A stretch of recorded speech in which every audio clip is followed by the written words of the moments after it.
Beep, beep, beep, beep, beep, beep, beep, beep, beep. All that's new and approved from the Jester. Good morning, good morning. Gone for a slight glow today. He sat seductively in the glow of the morning light. How are we? I'll never get a day off at this rate, but I don't care because this is important. Right, so, Houston, we have a problem. There is a video in the Dewberries that I need you to watch. Now, you can do two things. You can either watch it now and then come back and listen to what I've got to say, or you can watch it after and see whether I'm right or whether I'm wrong. This was on the back of a couple of conversations. You know those things in life where things seem to line up and you get lots of coincidences happen at once? I always think it's a good thing, and in this case I do believe it's a good thing, though it's not necessarily going to be something everybody would agree with, but I think it's time to start the conversation.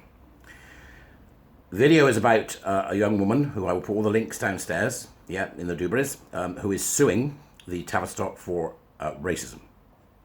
And rightly so, because when you see the video, you'll understand perfectly why.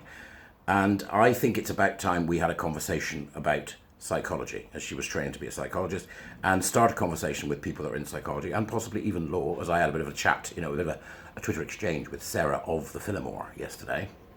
And here's what I think the problem is. We've got to stop using the language.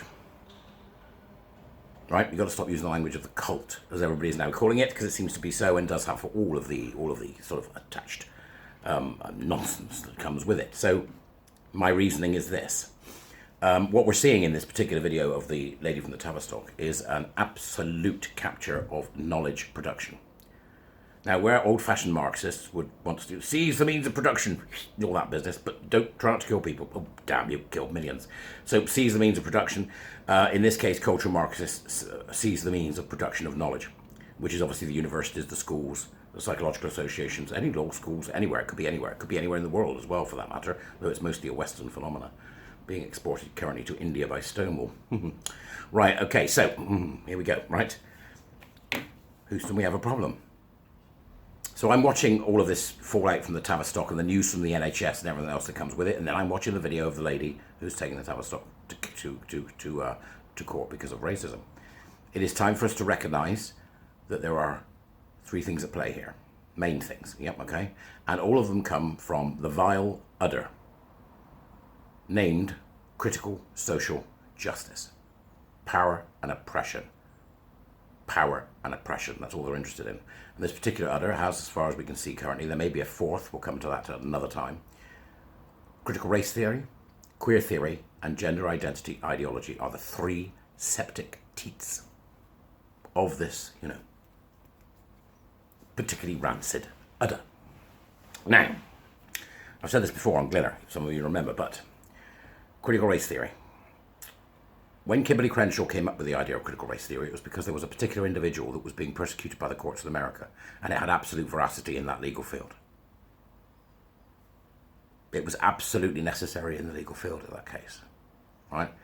Like everything that is scaled up, it doesn't always work. Chaos theory comes into play, the whole thing falls to pieces, and in the words of Kierkegaard, the philosopher, all the best ideas come from the minority, and the minute they're taken on by the majority, they become absolute nonsense, which is exactly what's happened here. Exactly what's happened here. So we've got to start recognising that those of us that are in the scrap because of one teat, whether we like it or not, are in the scrap for the other two. Doesn't matter which. Because the language of critical social justice is how they attain power. That's how they attain power. They create knowledge, which is not really knowledge, it's just nonsense, most of it. As you know, they have no interest in truth. And as you'll see in the video, it's really laid out very, very clearly that they have no interest in truth. They're just interested in feelings.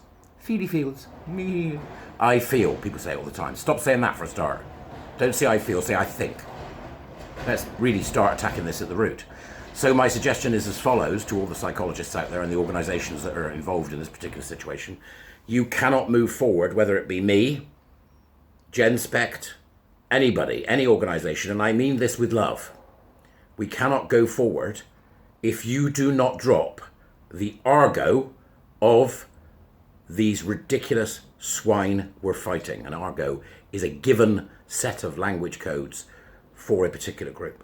Now that means an end to gender dysphoria. It does not exist. It was placed into the DSM by cross-dressing men who wanted tits. Right? It doesn't exist. Okay?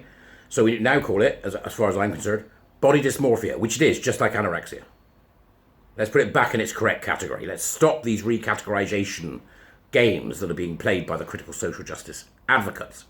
That's the first thing, right? Okay, so stop calling it gender dysphoria. Gender identity doesn't exist. It was invented by John Money in the 1960s, who also carried out paedophiliac experiments on children. Stop using the language of the cult. We need to stop. We need to stop now. It doesn't matter what your profession is. Gender identity does not exist. It's personality. And gender expression is fashion. That's what you've got to start doing. So get that out of your language. Get that out of your language, okay? And you've got to get used to spotting this language. You've got to get used to seeing it where it is. Where does it appear? What are they saying? White fragility. What does it mean? The whiteness of tears. It's all this stuff comes with critical race theory. An absolute bastardization of the original reasoning behind it. But nevertheless, in the words of V, it is not what they expected to do that I condemn them for. It is what they have done. And you should do the same. So if you're a psychologist, a counsellor, if you're involved in healthcare, whoever it may be, stop using the language of the cult. You need to eradicate that from your thinking, because I would be concerned to see psychologists saying, we will help people with identity issues. You don't have identity issues. Your identity is not yours to define. Your identity is defined by everybody else, by how you interact with them socially. We choose your identity, right? And that can mean that you're a swine, because, you don't like to play ball and everybody bloody hates you, or you could be somebody that is elevated to the point where you shouldn't be because everybody loves you. Right? And we all fall somewhere in the middle. Evil across our hearts just as much as good. So stop talking about those in these terms. Stop using the word identity. It's immaterial. Immaterial. I spoke yesterday about the construction of identities. The psychology industry will help this process if you do not stop using the language. It's time for you to say gender identity doesn't exist. Gender dysphoria does not exist. Because what we're seeing is critical social justice as the other, queer theory, gender ideology, critical race theory, is telling you what language you will use, and you have fallen for it.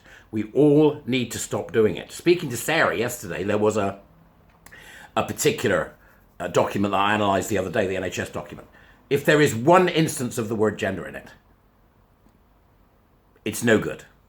Okay? Gender is sex roles, whether they're socially constructed or biologically necessary. It's that simple.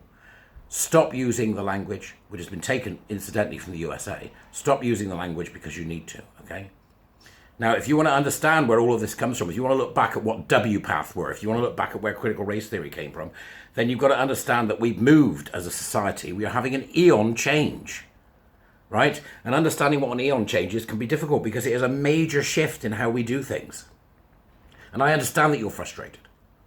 I was talking to my warrior teachers about this last night. It's an eon of change. We're seeing things moving at a phenomenal rate, and people are saying, can we cope? How do we cope? Well, we need to be a little bit stricter on ourselves in terms of our own faculties, in terms of our critical thinking, not critical as in critical social justice, but critical thinking as you and I would understand it, which is to analyse and to look at and to understand and to pick apart that which we are handed on a plate. It is not good news if the psychology industry is going to produce another boondoggle, another moneymaker around the concept of gender identity and gender dysphoria, if all you're going to do is do the same thing but not with the same philosophical underpinnings. You cannot get away with that. We've got to broaden our horizons. And I hate that this is something I think, but I think we have to have the conversation about this. You've got to stop doing it. Now, for your average person who's watching and thinking what the hell is going on, or is trying to get their head around this or understand this, think about this. When we have an eon change, right, a shift in how we do things, originally years ago, we're going right back now, priests controlled it. I've said this before, priests controlled the knowledge, so therefore knowledge was power. It was in Latin, most people couldn't read it, there was no way to read it, no way to get hold of it. Then along came the Gutenberg press, and suddenly wisdom became power because we had mass availability. We've now got mass accessibility, so curiosity is now power. That's a paradigm shift. That's huge. Huge, right? All that matters now is our will to do it, our will to look, our ability to recognise that we're going to have to change. And I'm saying that we need to now look at critical social justice as an overall topic and simply not just gender. This is not to talk about don't stop doing anything, because the work that's being done is incredible and we are making huge headway.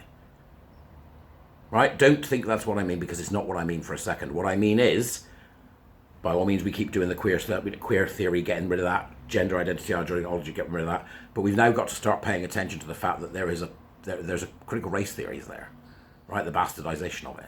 And that what we need to understand is that the way of thinking all comes from the same place, which is the critical social justice other. We can't call out some of it anymore, we've got to call out all of it. Because if they can't get you one way, they get you another. This is the Hydra, folks.